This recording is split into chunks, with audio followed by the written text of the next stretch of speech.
कांग्रेस विधायक कुणाल चौधरी ने भाजपा के राज्यसभा सांसद ज्योतिरादित्य सिंधिया के कैबिनेट में शामिल होने पर सवाल खड़े किए हैं।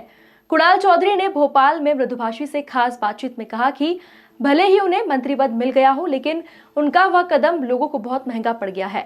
उन्होंने कहा कि मध्य प्रदेश में किसानों का कर्ज माफ हो रहा था, वह रुक गया है। साथ ही कहा कि सिंधिया तो हवा में बैठकर हवाई मंत्री बन गए, मगर जो सड़कों पर थे वह सड़कों पर ही रह गए। देखिए भोपाल से हमारे संवाददाता मोहम्मद ताहिर खान की खास रिपोर्ट। ज्योतिरादित्य सिंधिया का लंबा इंतजार खत्म हो गया है, वो मोदी कैबिनेट में शामिल हो गए हैं। हमारे साथ कुणाल भैया हैं, उनसे बात करेंगे। विधायक हैं कांग्रेस के और हर मुद्दे पे अपनी राय रखते हैं। कुणाल जी, सिंधिया जी भाजपा में गए कांग्रेस से और आज 1.5 साल बाद उनको मोदी कैबिनेट में जगह मिल गई है, क्या कहेंगे? देखिए, मिल जाए, लोगों के कितना महंगा पड़ा है लोगों को उनका मंत्री बनना। वो किसान जिसका 2 लाख तक का कर्जा माफ़ हो रहा था वो बीच में रुक गया। वो महंगा पड़ा है कि जिस गरीब की पेंशन 300 से 600 हो गई थी, 1000 होने वाली थी, वो रुक गई है। वो किसान जिसको बीज इस बार 9000 रुपये कुंटल मिला है, बिजली के बिल महंगे हो गए। तो ये एक सड़क पे आने की बात करने वाले जिन संविदा शिक्षकों, अतिथि शिक्षकों को जिनकी को ढाल बना के वहाँ पे गए थे, ये तो अब हवा में बैठ के बढ़िया हवाई मंत्री बन गए। और जो सड़क पे थे वो सड़क पे रह गए, सड़क पे आने का कह के हवा के मंत्री बन गए, पर जो सड़कों पे थे वो सड़कों पे रह गए। भाजपा लगातार भी आरोप लगा रही है कि कांग्रेस की जो ट्रेन थी वो पटरी से उतरी तो पटरी पर वापस नहीं चढ़ी, अब कांग्रेस डूबता हुआ जहाज है। देखिए, बीजेपी जिस घमंड और जिस अहंकार में, इस देश में ना रावण का अहंकार रहा है ना कंस का अहंकार रखा है। ये समय आने पे सब चीज़ें होगी, निश्चिंत रहें कि जिस तरीके से देश की जनता महंगाई के मुद्दे पे बात करना चाहती है उस पर बात नहीं करते, जिस प्रकार से पेट्रोल डीजल के दाम बढ़ रहे हैं उसके ऊपर बात नहीं करते, खाद के तेल के दाम बढ़ रहे हैं, अब अपराध की घटनाएं बढ़ रही, जो काम करना चाहिए वो तो नहीं करते। माफियाओं को संरक्षण देते और माफियाओं से सरकार चलवाने का काम ये करते हैं।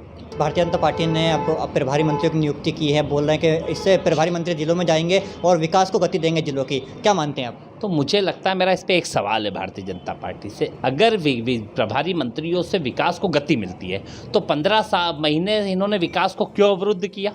और अगर गति नहीं मिलती है तो फिर 15 महीने बाद बनाने की ज़रूरत क्या थी? स्पष्ट है, अभी ये ट्रांसफ़र उद्योग चलाने के लिए इन्होंने प्रभारी मंत्रियों की नियुक्ति करी है। जब 15 महीने से बिगैर प्रभारी मंत्री के अगर प्रदेश चल रहा था और इनका कहना ठीक चल रहा था, तो फिर प्रभारी मंत्रियों की नियुक्ति क्यों? और अगर ठीक नहीं चल रहा था तो 15 महीने वो गरीब के फंड को क्यों रोक के रखा? क्यों इनकी नियुक्ति नहीं करी? क्यों SC ST का जो विकास होना था उसको रोक के रखा? स्पष्ट रूप से ये दोहरी नीति और नियत वाले लोग हैं। सिर्फ प्रभारी मंत्री इसलिए नियुक्त करे गए कि ट्रांसफर उद्योग जिले में चला सके। आप कांग्रेस के जो तेज तर्रार विधायक हैं उनकी सूची में शामिल रहते हैं, हमेशा अपनी बात रखते हैं और कई अभी मुद्दे ऐसे हैं जिनको कांग्रेस पर बोलना चाहिए, लेकिन कांग्रेस जिस तरह से आप बोलते हैं वैसे उन मुद्दों को कांग्रेस नहीं बोल पा रही है, क्या कारण है? आज बेरोजगारी हो, पेट्रोल डीजल हो, कई मुद्दे ऐसे हैं जहाँ प्रदर्शन हमें देखने को नहीं मिल रहा है। भोपाल को अगर छोड़ दिया जाए तो पूरे प्रदेश में, पूरे प्रदेश में प्रदर्शन हो रहा है, पर इसमें क्या है समस्या? रोज भाव बढ़ रहे हैं। भारतीय जनता पार्टी जब करती थी तो साल में 1 बार भाव बढ़ते थे और 1 बार प्रदर्शन करती थी।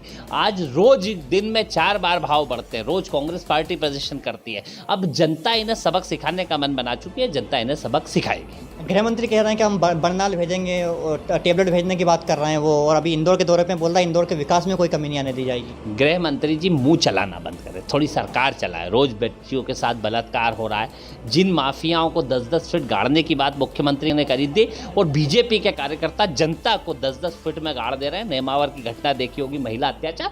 थोड़ा काम करेगी गृह मंत्री, ये भूल चुके हैं कि वो गृह मंत्री है, वो मुझे लगता है मुंह चलाने के मंत्री रह चुके हैं बस। तो ये थे हमारे साथ कांग्रेस के तेज तर्रार विधायक कुणाल भैया, जिनका साफ तौर पर कहना है कि गृह मंत्री मुंह चलाना बंद करे और सरकार चलाने पर ज़्यादा ध्यान दें। मोहम्मद ताहिर खान, मृदुभाषी न्यूज, भोपाल। मृदुभाषी से जुड़ने के लिए वीडियो को लाइक, शेयर और सब्सक्राइब करें। खबरों के नोटिफिकेशन के लिए बेल आइकन दबाना ना भूलें।